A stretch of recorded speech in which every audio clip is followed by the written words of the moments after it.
that, and we really appreciate all of you being here.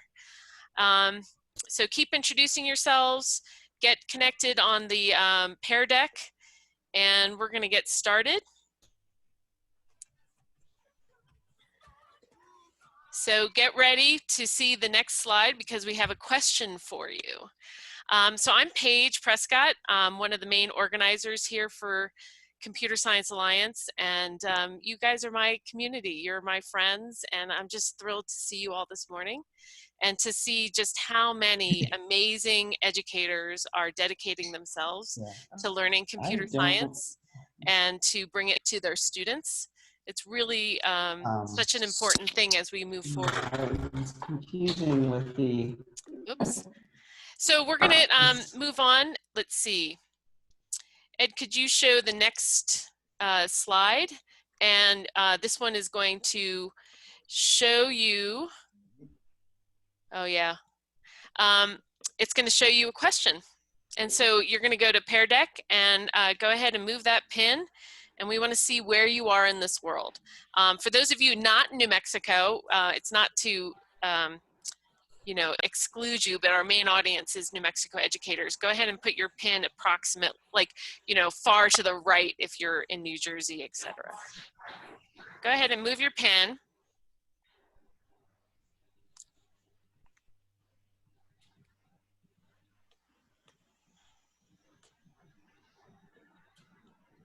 We're going to see just how amazing, we can see it in the chat, how many people are coming in from Las Cruces and Farmington and Aztec and Clovis and Gallup. And boom, there we are. We are everywhere. We just really have such an incredible community that is showing up and representing. We have a good group from Clayton, bunch of people from Albuquerque and all the different schools there. And we have people up in Espanola. Dulce for the first time is joining us, and Chama. And we have just some really great representation here. Is the image loading? I'm not seeing the image, but I'm seeing all the pins. So I'm interpreting. And we have a bunch of people from El Paso joining us. So just building a community around New Mexico, Grants and Jemez Springs, Alamogordo, and Ruidoso, a big crew from Ruidoso.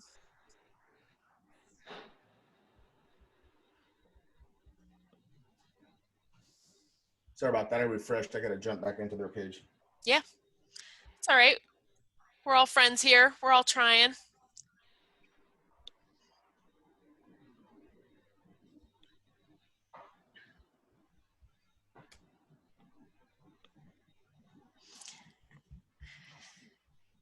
So what's so exciting is that, you know, in this, as we are entering into this new era of education, which I think is so fascinating to see what's happening here, is, you know, there are all these different tools, we're learning them. One of them that we're trying out here is Pear Deck. This, we're also gonna be encouraging you to be trying the Flipgrid, which is a video interactive app that is going to get us maybe posting some of our reflections and introductions and thoughts about this week, and that we can also share out to others and build community. So we're not physically together the way we would want to be in at UNM, the way we did in the past 2 years, but one of the things is we're going to try and keep that community going through a couple of interactive things right now, but then also during the week. And we have some stuff scheduled that we'll talk about at the end. And right now we're looking to see if we can see our map, and then we're going to, I have a couple other questions for you.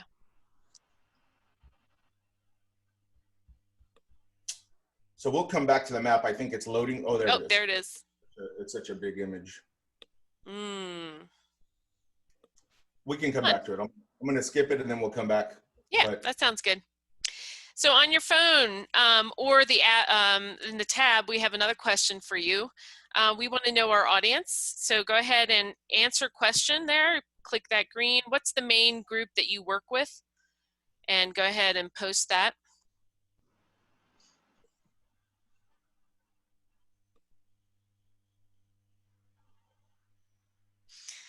I know, Eddie, I'm missing the awesome breakfast spread too. We had really good food there in Centennial Library.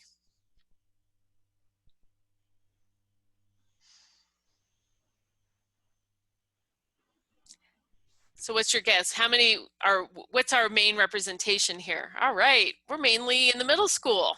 That's pretty cool because that's such a key area. That's so important that we have so many of our kids, that we're bringing this to all ages, and that we are getting them in that real critical time period, upper elementary and middle school. Cool. It just shows the growth rate too, that people are interested. And so now we can start moving in and getting ready to build on that in the high school level in the That's right. short term. High school counselors, take note. Yay. All right, let's see the other question that we have for you.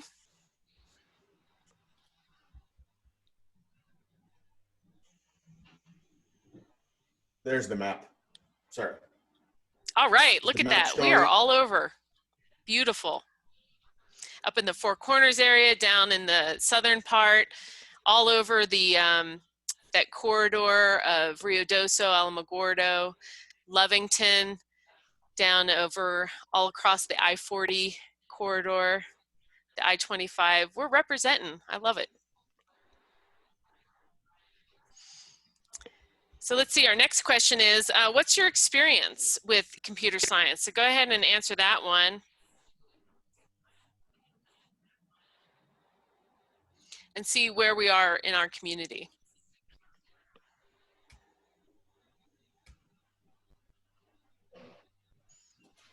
I'm not sure I can help SpaceX get to the moon, but.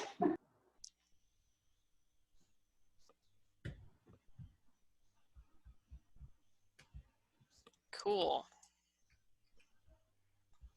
So go ahead and answer that question, where are we?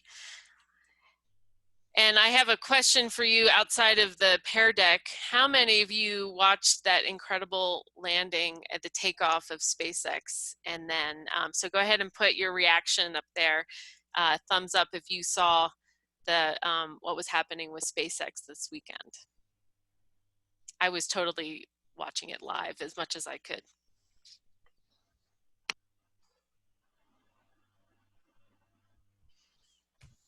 It was really cool.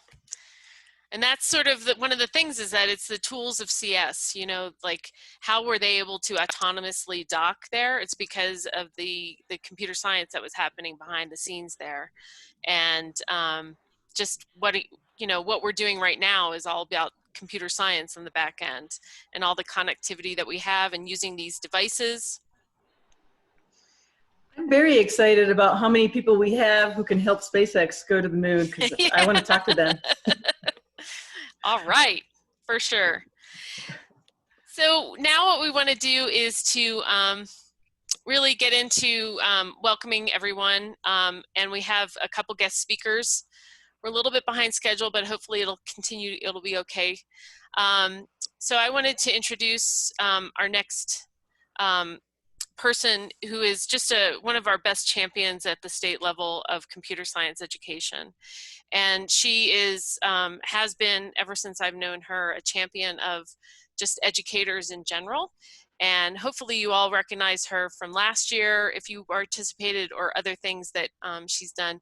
But what I want to, I'm going to hand it over to Gwen.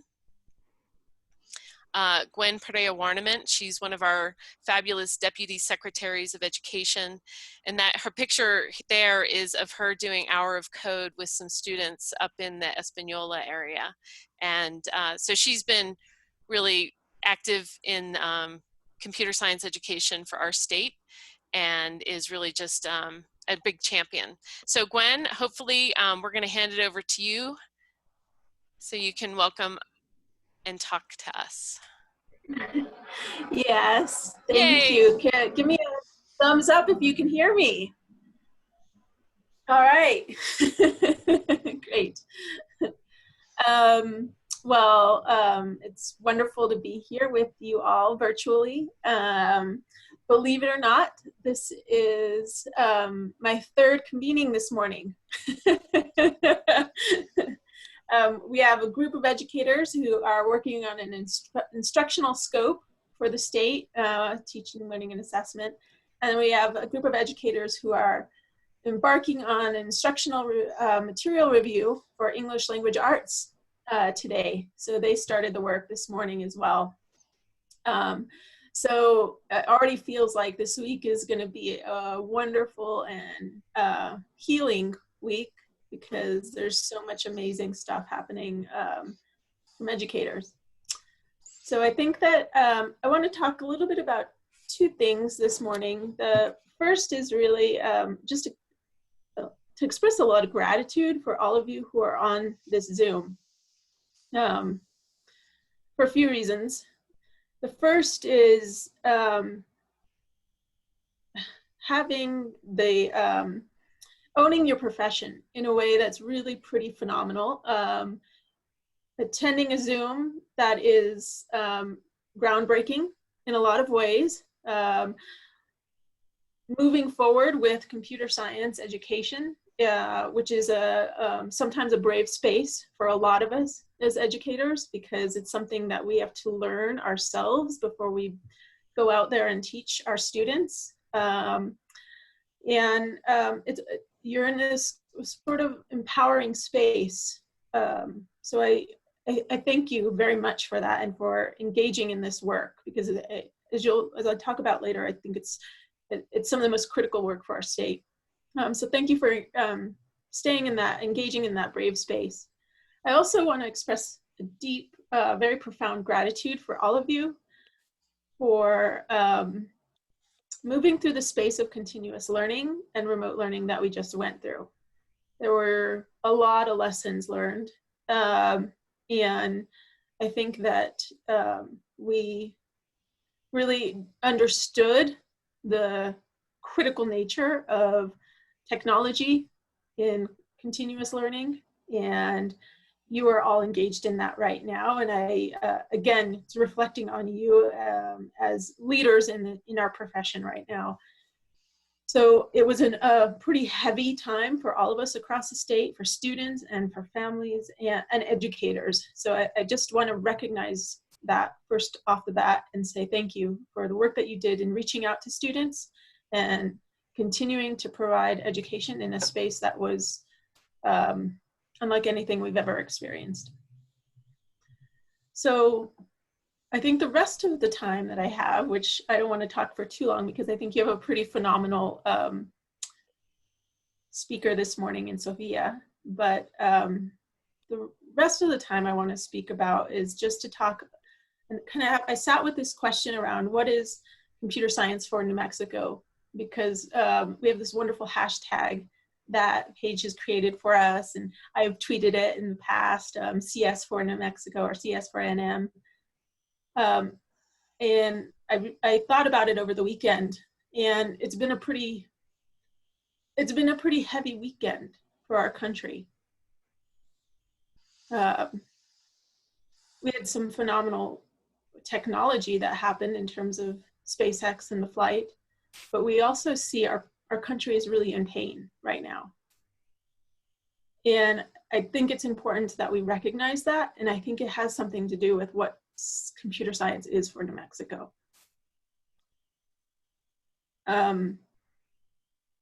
There's three things that really are echoing for me in terms of this space right now. The first is computer science education and professional development is pretty profound in a couple ways. One, you all are learning yourselves and telling the story of what it means to be an educator in New Mexico, but you're also supporting this space of students becoming something that we don't really even know. You're supporting education in a way that's really pretty dynamic. And I think that there is something connected to that in terms of growth mindset.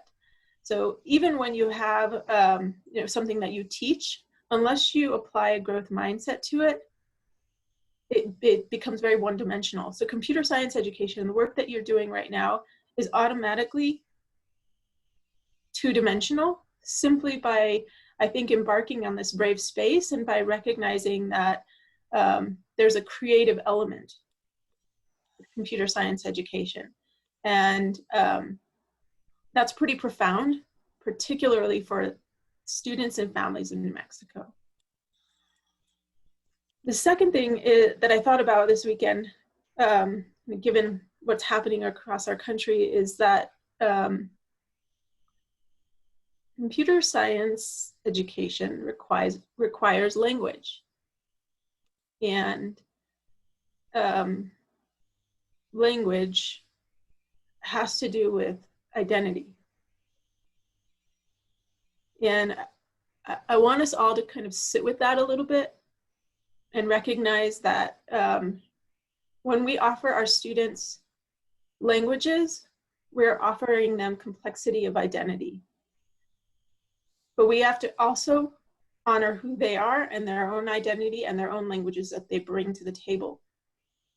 And I think that the educators on this professional development track in this Zoom, in the space of computer science, are some of the most beautiful at doing this. Computer science for New Mexico is the ability to take something that we inherit as science for our state and maybe rewrite it. And that is the power of language and telling stories. So while we may know and understand that science in New Mexico has a long history, so too can we rewrite it and add to it and value the students across our state who may not have had a seat at the table otherwise. I think that's a really important point and a really important piece of computer science for New Mexico and the way it may have the ability to heal our state. It's this power of creation.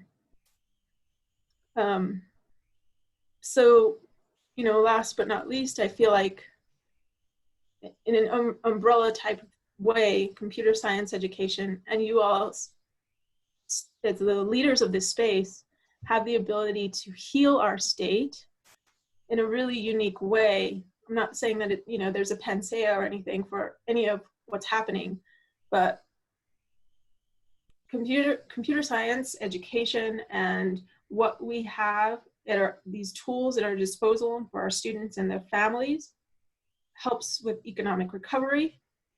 It allows students who otherwise wouldn't see themselves as scientists own themselves as such and recognize the complexity of themselves as such. And I think you have a beautiful example of Sophia in that in a little bit. And it also then allows for an agency within yourself and within your community to really be empowered. So I think I'll end there and just say thank you. Gracias muchísimo. And I hope you have a wonderful week of professional development. Thank you. Well, thank you, Gwen. We really appreciate all the support and all the leadership that you give us for, and just being there for us and for kids. So what I'd like to do now is introduce an amazing alum of Mayfield High School in Las Cruces, and she's out there doing just tremendous stuff. It's very general, but really utilizing her passion in figuring out what our place is in this world, in this universe. So Sofia Sanchez Maez is she graduated from Mayfield High School and is currently pursuing a PhD at Harvard in astronomy and physics. And I'm going to let her tell her story, and hopefully she'll give you some inspiration and you can connect to think about your students and the impact that you can have on them and how computer science can be a part of their future. So thank you, Sophia. It's yours. Wow, thank you so much, Paige. And I guess I'm here today to say thanks to y'all for what you do as educators every day and the truly important work that you're committing to here this week. I owe my whole life and this path that I'm on and the work that I do to New Mexico public schools, not least because I'm the daughter of a public school teacher. So I've prepared some slides. Is there a way that I could share them so I can switch it up a little bit? Maybe there's, can I share my screen so it's easier for me to get the transitions? Sure. All right, I think y'all need to stop the screen share so that I can go ahead and do this. And There you go. hopefully this goes pretty seamlessly. You got it? I think you should be able to share now. Okay, it says I'm now screen sharing. Everyone can see what I'm doing? Yes. Okay, good. I see you at a chalkboard. It's a Great. big point. Yes, this is me. What do y'all see? Sorry, it's really hard to figure out what exactly I'm sharing right now. We can see your Google slide. We can see it right now. Mm-hmm.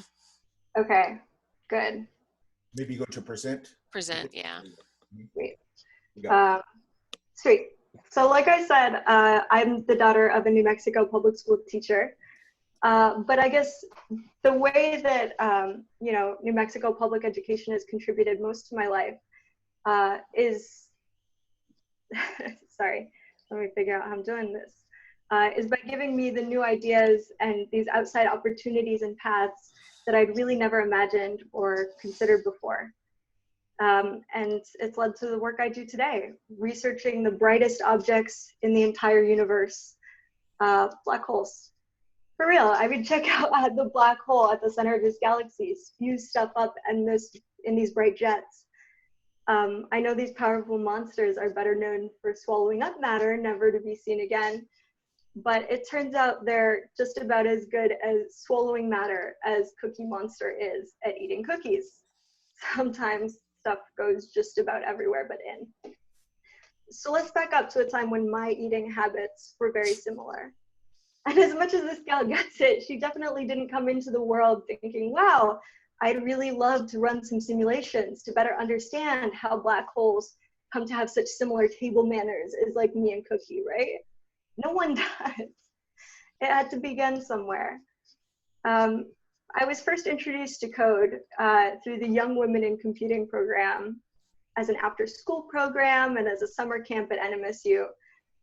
I guess first let's get something straight because I know you're wondering. It's not me in this slide. I didn't have any pics handy, so that's my little sister. Turns out it's way easier to get photo permissions when you just gotta ask mom. And wow, they gave me so much, it's hard to know where to begin. There were the t-shirts and the really excellent snacks and the free catered lunch every day of the summer. And also they paid each of us $400. Mama's gonna drive you to camp every day when there's cash on the table. And also I guess we learned like an employable skill. But truly there was no better way to get introduced to code than this. And it sticks with me so that code sticks with me.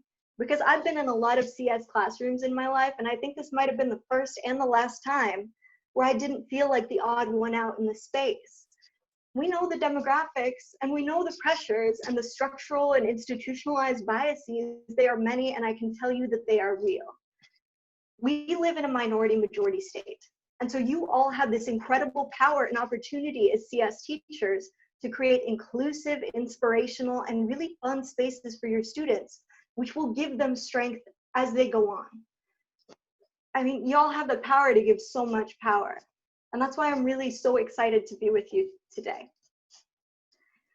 I guess next up, I want to talk about the first time I used this for real. It was my first job. I was 15 years old, and it was time to put that intro to the test, writing code for science. And I had the chance to see code for the first time outside of kind of the block code and demos and hello world of YWIC. As educators, you're going to introduce your students to a lot of interesting concepts. It's a whole new world, but ultimately they're going to be really learned by doing things. And that's not something that ever stops. In my life, I know it's been an infinite loop. And so I guess the real skill isn't really any particular trick or coding tidbit except learning to learn, but like even babies can do that, you know, sometimes better and faster than the rest of us. So I guess my point is that the most important thing is wanting to learn. Because you aren't going to teach your students to be code experts. You don't have to, that's not the point. I just really hope that you can help them like it and point them to the opportunities to grow. So fresh off these new skills, I thought I would use them, maybe like writing code for the robot team in my city. But that wasn't actually how it happened. I ended up getting really into building things, learning to machine parts and design a robot. But code made me better at everything because I could better understand how everything fit together, the hardware, the software, and the machining, and the instructions that would make it go. And it honestly made the world magic again. For real, I feel like humans, if we actually had magic, would make it super lame. Like, we live in a world right now where we have these devices in our pockets, which literally have like the world's knowledge in them. And most people have no idea how they work. And like, how are we not more in awe of that, right? It's crazy. And we don't bat an eye. And so once I started getting it, understanding how things worked, it made me appreciate and look at everything in the world differently. And it felt super powerful. It felt like I was in control of that magic. And so there was nothing better that I could do with that power, I thought, than to make power the green way.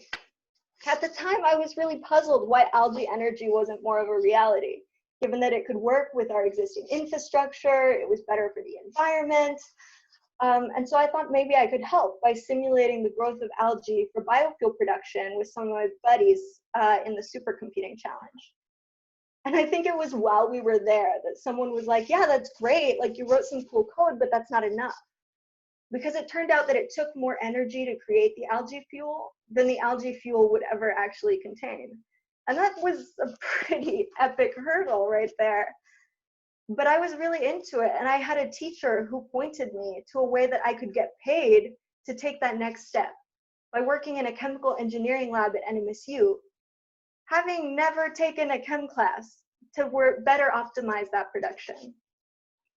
And I guess the lesson here is that I had no qualifications whatsoever, but that's okay. I mean, especially when you're in middle school or high school, because literally no one expects you to have any qualifications.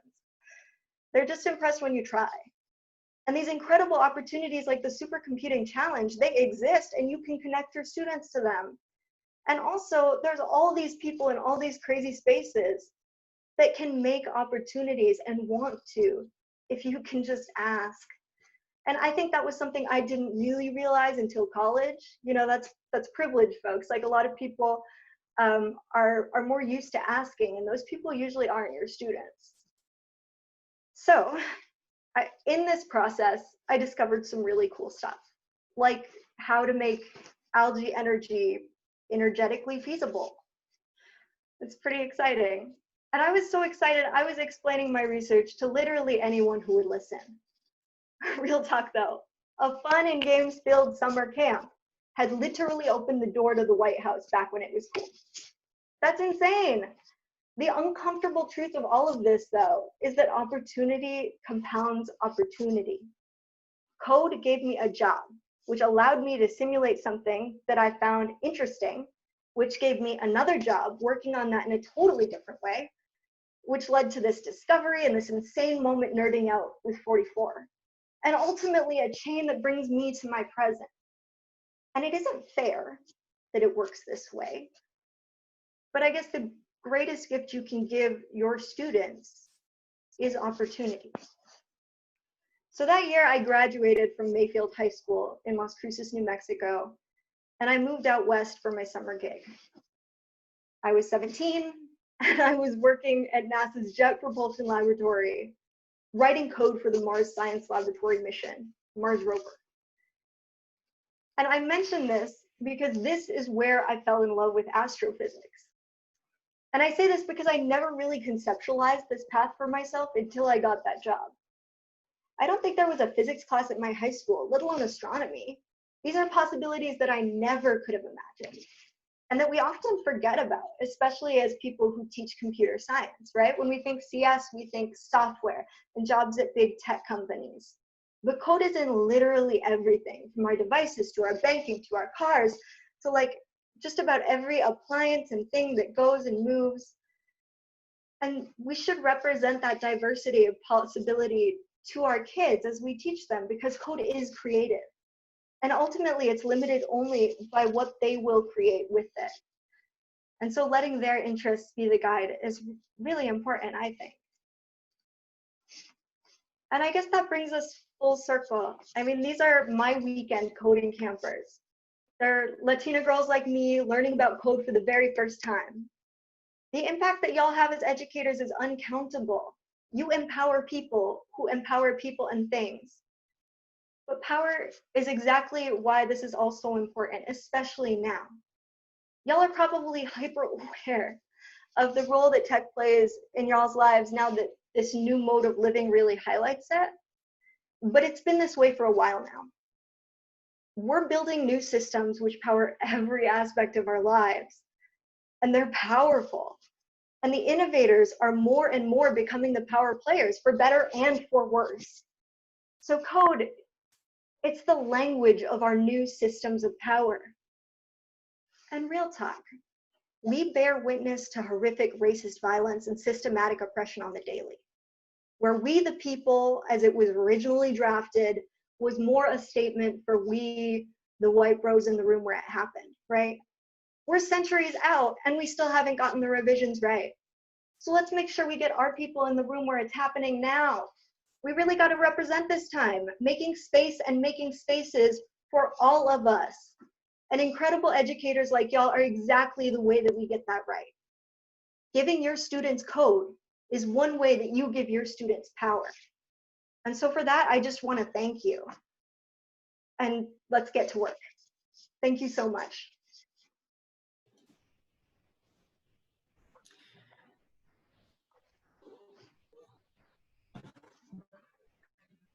Well, that was really hard to follow. That was wonderful. Thank you so much, Sophia. And I have to say that I love the tying it together and helping us understand all the pieces that it leads from and to, and understanding that big picture. That's just awesome.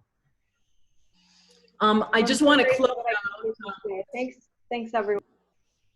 Since time is getting a little bit short, I don't want to keep you from your individual classes, but I wanted to let you know that we are having a little bit of an event on Friday also, and to tie everybody together, we're going to have a little bit of a competition. So events moving forward are on this slide. We're going to have a point system for awards and prizes to be given out on Friday, so we look forward to seeing you all. So look for daily Flipgrid posts and social media. There's attendance points that you can get. There's also going to be a silly photo opportunity with a hat on Wednesday. The facilitators are also going to be trying to do some things during classes to add to that fun. So we look forward to seeing you on Friday and giving out some prizes and wrapping everything up then. Yeah, thank you, everyone. This has just been such a pleasure to see you all together, our community in such force. And we are now going to kind of branch out. And there is, yeah, opportunities for connection, both within our strand and then as a community as in a whole. And look out for some emails and some more information, and just really enjoy this week. For those of you that are doing the Counselors for Computing, you have today, but the rest of us are going to be doing a full week of Computer Science PD virtually, which is really kind of a pioneering space, and we really appreciate all the passion that you're bringing to this. So we're going to sign off. Go ahead and put some fun words there, and then also we have one last slide. What are you hoping to get out of PD week? And that can be answered on your phone.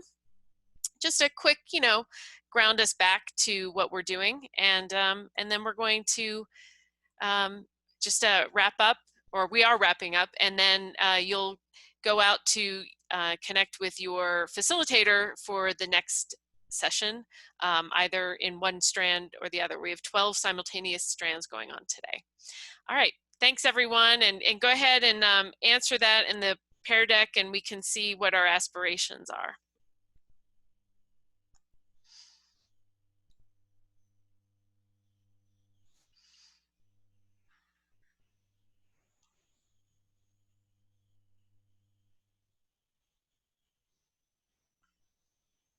All right, thanks everyone. Well, if we're not seeing it in Pear Deck, it's okay. That's my own, might be my own issue there. All right, but have a great time this week. Be in touch. I'm here to help, and you have great facilitators. You're in great hands for the rest of the day and the rest of the week. Take care.